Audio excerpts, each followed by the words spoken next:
Shalom saudara, Bapak Ibu dimanapun saudara berada. Tuhan Yesus selalu memberkati kita dan menyertai kita. Ya, harapan saya selalu ada damai sukacita Tuhan menyertai kita senantiasa. Kita akan belajar firman Tuhan saudara. Kita akan mengerti hal-hal yang ajaib daripadanya. Tapi sebelum itu mari kita puji dan sembah Tuhan terlebih dahulu. Oradabasi kita bayar. Baik Tuhan, Kau indah, Kau ajaib. Kami bersyukur Bapa. Ya Rana Maya Rada Bashi, Rada Baya Rada Baya Rala Ya Rada.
Nyatakan kemenangan-Mu Tuhan.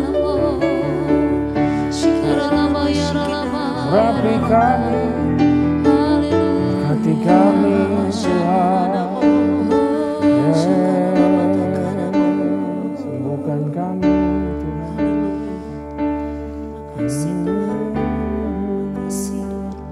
Ku yakin Kau hadir di sini.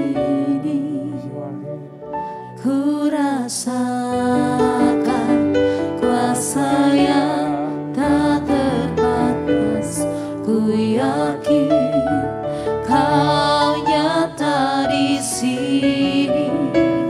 Kemenangan terjadi di sini.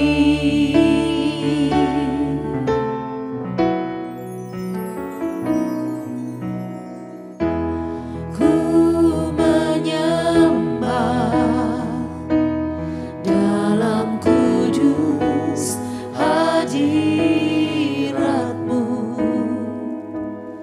Hampiri tata kasih karunia-Mu Bapa.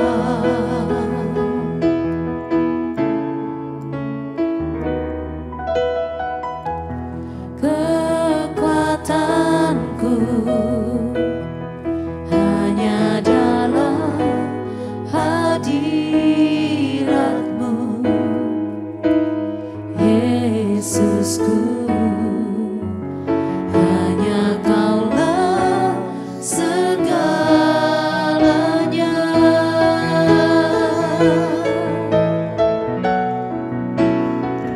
Ku yakin Kau hadir di sini. Ku rasakan kuasa yang tak terbatas. Ku yakin Kau nyata di sini. Kemenangan terjadi di sini.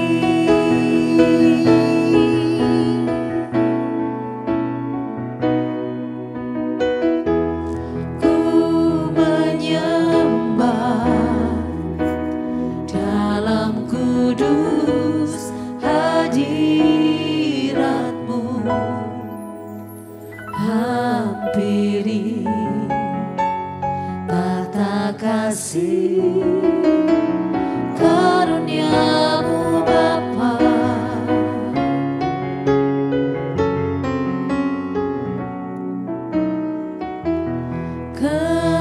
Kekuatanku hanya dalam hadirat-Mu, Yesusku. Hanya Kaulah segalanya.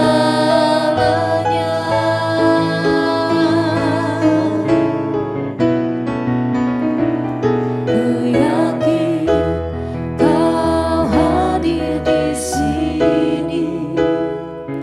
Ku rasakan kuasa yang tak terbatas.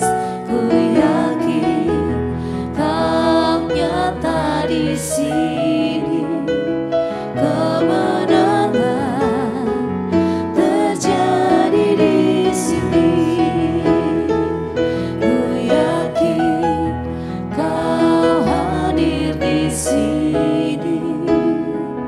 Ku rasakan kuasa yang tak terbatas. Ku yakin Kau nyata di sini.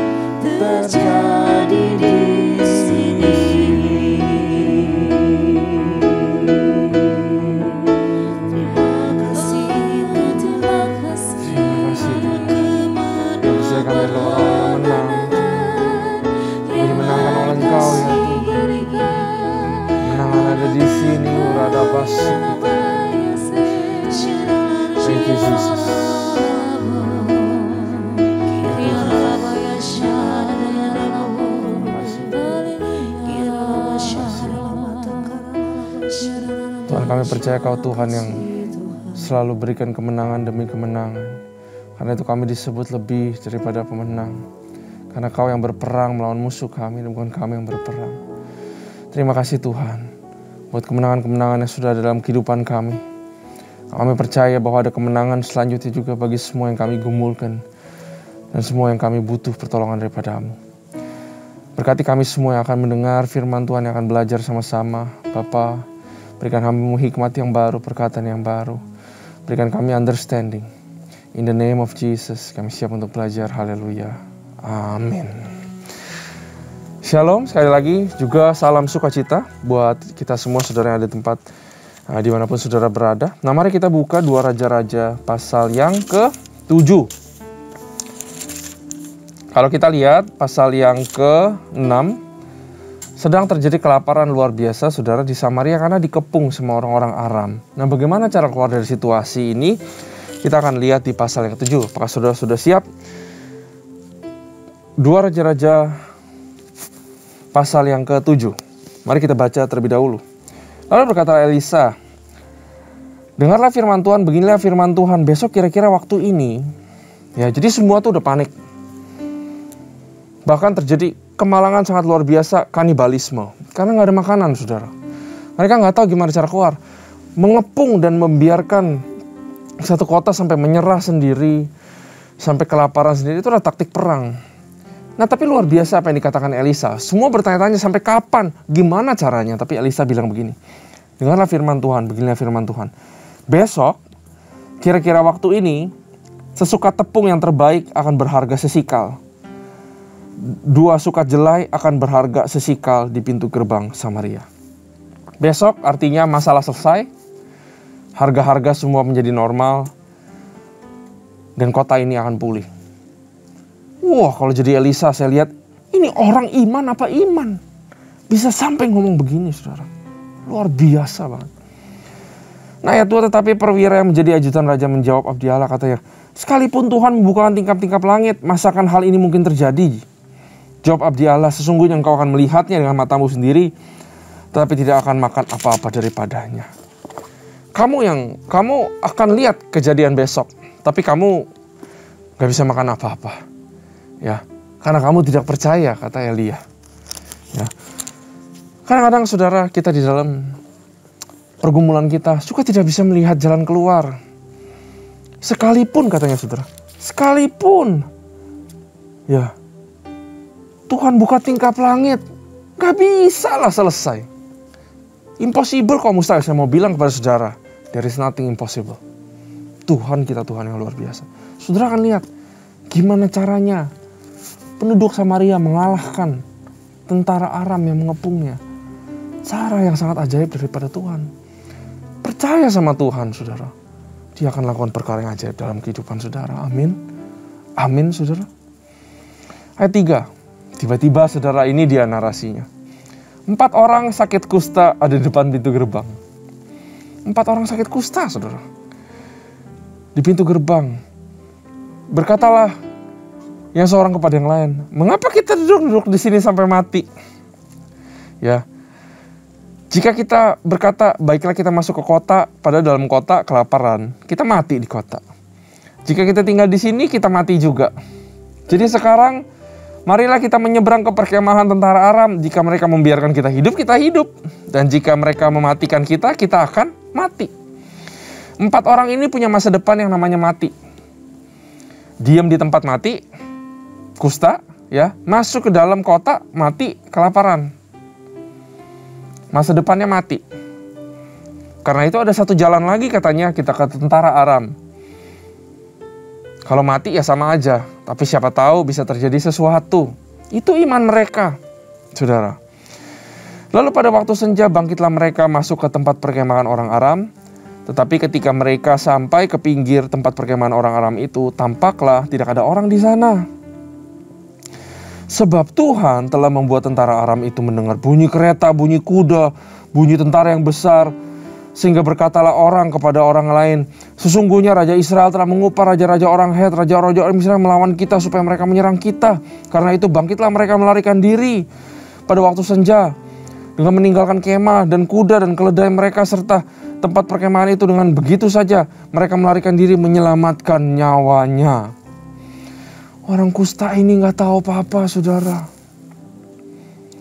Keyakinan mereka, chance-nya 0,00001%. Orang Aram meninggalkan mereka, membiarkan mereka hidup. Mereka punya keyakinan itu dan mereka bertindak.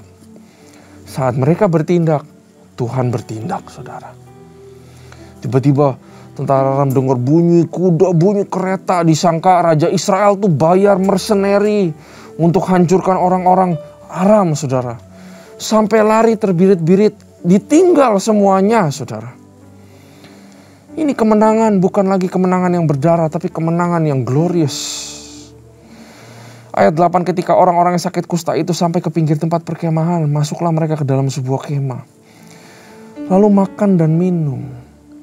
Sesudah itu mereka mengangkut dari sana emas dan perak pakaian, kemudian pergilah mereka menyembunyikannya. Lalu datanglah mereka kembali masuk ke dalam kemah yang lain dan mengangkut juga barang dari sana. Kemudian pergilah mereka menyembunyikannya. Bukan cuma dapat makanan minuman, dapat barang-barang, saudara. Lalu berkatalah yang seorang kepada yang lain, tidak patut yang kita lakukan ini, hari ini ialah hari kabar baik, tetapi kita ini tinggal diam saja. Apabila kita menanti sampai terang pagi, maka hukuman akan menimpa kita. Jadi sekarang marilah kita pergi menghadap untuk memberitahukan hal itu kepada istana raja. Mereka pergi lalu berseru kepada penunggu pintu gerbang kota dan menceritakan kepada orang-orang itu, katanya, kami sudah masuk ke tempat perkemahan orang-orang dan ternyata tidak ada orang di sana dan tidak ada suara manusia kedengaran, hanya ada kuda dan keledai. Ya, keledai tertambat dan kemah-kemah ditinggalkan. Dengan begitu aja para penunggu pintu itu gerbang menyerukan dan memberitahukan hal itu kepada istana raja. Sekalipun masih malam, raja bangun juga lalu berkata kepada pegawainya, baiklah ku terangkan kepadamu apa maksud orang Aram itu terhadap kita. Mereka tahu bahwa kita ini menderita kelaparan, sebab itu mereka keluar dari tempat perkemahan untuk menyembunyikan diri di padang sambil berpikir, apakah orang Israel keluar dalam kota, kita akan menangkap mereka hidup, kemudian kita masuk ke dalam kota. Ini raja masih gak percaya, saudara. Semua mustahil, ya. Saya maklum, sedang kelaparan, sedang stres, depresi, sampai mengoyakkan pakaiannya. Tidak bisa berpikir dengan logika, tidak bisa berpikir dengan benar. Tidak ada iman di dalam kota Samaria. Lalu salah seorang pegawainya menjawab, baiklah kita ambil 5 ekor dari kuda yang masih tinggal dalam kota ini. Tentulah keadaannya seperti seluruh kayak ramai Israel yang sudah habis mati itu. Biarlah kita suruh saja orang pergi supaya kita lihat. Sesudah itu mereka mengambil 2 kereta kuda. Kemudian raja menyuruh mereka menyusul tentara Aram sambil berkata, pergilah melihatnya. Lalu pergilah mereka menyusul orang-orang itu sampai ke sungai Yordan. Dan tampaklah seluruh jalan itu penuh dengan pakaian dan berkakas yang dilemparkan orang Aram pada waktu mereka lari terburu-buru.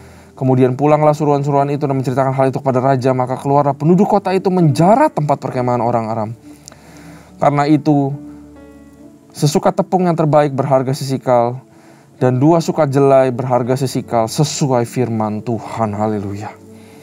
Adapun raja telah menempatkan perwira yang menjadi ajudannya itu yang gak percaya itu, saudara, mengawasi pintu gerbang, tetapi rakyat menginjak-injak dia di pintu gerbang lalu ia mati.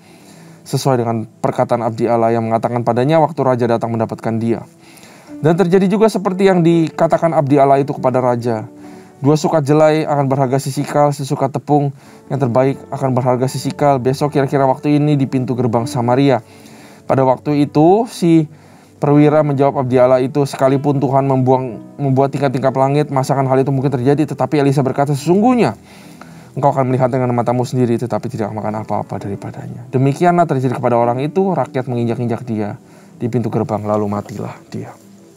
Saudara, number 1, there is nothing impossible buat Tuhan. Segala permasalahan saudara, segala pergumulanmu, segala kesulitanmu, walaupun itu tidak mungkin, bagi Tuhan itu mungkin. Saudara gak perlu pikirin caranya seperti apa, karena caranya itu adalah milik Tuhan. Yang perlu saudara lakukan, belajar dari 4 orang kusta ini. Saudara, 4 orang kusta ini punya masa depan yang namanya kematian. Ya. Di sini mati di pintu gerbang, masuk ke dalam kota mati kelaparan. Cuman ada 1 chance, very small chance. Yaitu berdiri atas keyakinan mereka. Kalau aja seandainya kita dibiarkan hidup. Wow. Itu iman, saudara. Kalau mati ya mati. Ya toh kita mati, betul gak? Dia sudah terima nasibnya. Karena itu nggak ada harganya lagi, nggak ada takut lagi untuk beriman, saudara. Beriman aja. Kalau mati ya mati. Benar, sama seperti Esther dulu. Kalau saudara ingat cerita Esther, kalau aku mati ya mati, tapi aku akan coba untuk beriman. Ya, artinya gini, saudara. Keempat orang kusta ini adalah orang yang mempraktekkan namanya keberanian. Keyakinan udah ada, saudara. Tapi kurang keberanian sehingga nggak ada tindakan. Kadang-kadang orang Kristen kayak begitu. Keberanian itu apa sih? Saya tulis nih di sini. Suatu keyakinan yang diikuti dengan tindakan. Keyakinannya udah ada orang kusta ini. Saya yakin saudara juga pasti punya keyakinan. Entah saudara yang mau mulai bisnis baru kayaknya ada keyakinan kecil gitu, saya bisa sukses. Ya. Banyak orang Kristen punya keyakinan, punya Tuhan yang luar biasa, tapi nggak punya keberanian. Sehingga diam aja di tempat, nggak ngapa-ngapain. Tapi banyak orang dunia nggak punya Tuhan. Ya, mereka punya keyakinan, saudara. Mereka percaya sesuatu, mereka riset, mereka research based on data. Mereka berani melakukan sesuatu. Akhirnya sukses juga, betul? Ya, nah orang 4 ini, mereka itu berani dan mereka itu bukan nekat, saudara. Ada perbedaan tipis antara berani sama nekat. Menurut saya mereka bukan nekat, tapi mereka berani. Karena mereka udah tahu masa depan mereka adalah kematian. Kalau nekat itu bedanya dengan berani adalah begini. Nekat itu melakukan tanpa perhitungan. Mereka sudah menghitung-hitung. Ujung-ujungnya paling jelek mati. Kalau kita diam di sini juga mati. Ya, nekat itu melakukan tanpa perhitungan. Atau melakukan perhitungan dan resikonya keliru. Atau nekat itu biasa didorong perasaan aja, saudara. Tetapi keberanian perlu yang namanya pertimbangan. Selalu timbang begini, saudara. Waktu saudara ambil keputusan. Keputusan penting dalam kehidupanmu.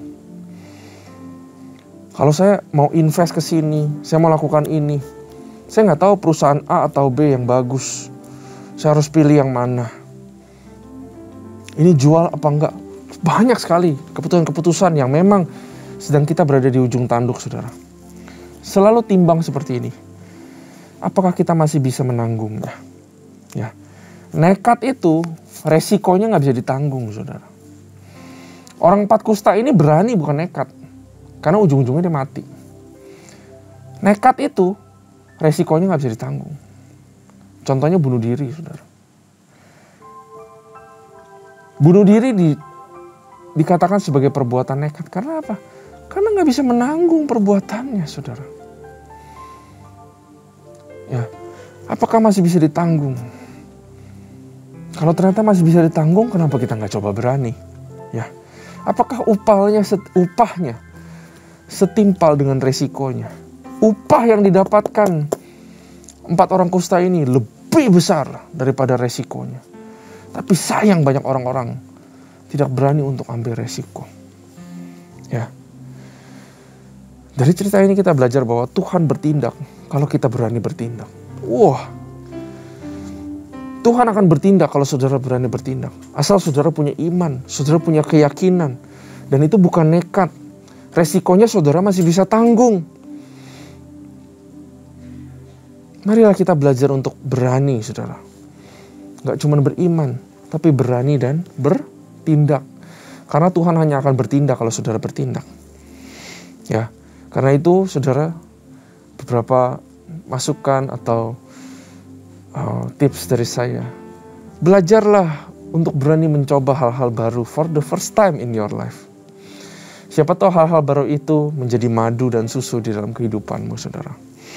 Ya, belajarlah berani mengambil resiko. Tentu aja resiko yang sudah diperhitungkan dan resiko yang bisa ditanggung, saudara. Belajarlah ambil resiko kalau saudara punya keyakinan dan saudara punya yang namanya damai sejahtera. Jangan selalu pikir what if. Ntar kalau ini gimana, ntar kalau itu gimana. Berani ambil resiko, saudara. di dalam kehidupan. Ya, berani berdiri atas keyakinan mereka sendiri. Orang kusta ini mereka berdiri atas keyakinan mereka sendiri dan mereka lakukan. Dan yang terakhir, mereka berani bayar harga, saudara. Harga mereka apa? Mungkin mati. Bisa ditanggung? Bisa, karena mereka awalnya juga sudah pasti mati. Berani bayar harga. Ketakutan, pasti gemeter ketakutan ke sana. Tapi mereka berani bayar harga. Amin, saudara. Firman Tuhan ini ngajarin kita untuk menjadi orang-orang yang berani. Iman saja gak cukup, iman butuh tindakan. Antara iman ke tindakan ada satu jembatan, namanya keberanian. Bedakan antara keberanian dan juga kenekatan. Lakukanlah perhitungan. Berdirilah di atas keyakinan dan iman, punyailah pengharapan, dan bertindaklah, maka saya percaya Tuhan akan bertindak. Terima kasih Tuhan buat firman ini. Kami belajar banyak. Berkati kami semua, terutama apabila kami yang perlu mengambil keputusan. Biarlah kami lewat ini beroleh hikmat dan kami bisa mengambil keputusan yang benar, kami berani mengambil keputusan itu dan berdiri di atas keyakinan dan meneruskan perjalanan sampai pada akhir, dan kami percaya Tuhan akan bertindak. Terima kasih Bapa, kami belajar banyak. Hanya di dalam nama Tuhan Yesus Kristus kami berdoa. Haleluya. Amin. Tuhan Yesus memberkati kita semua.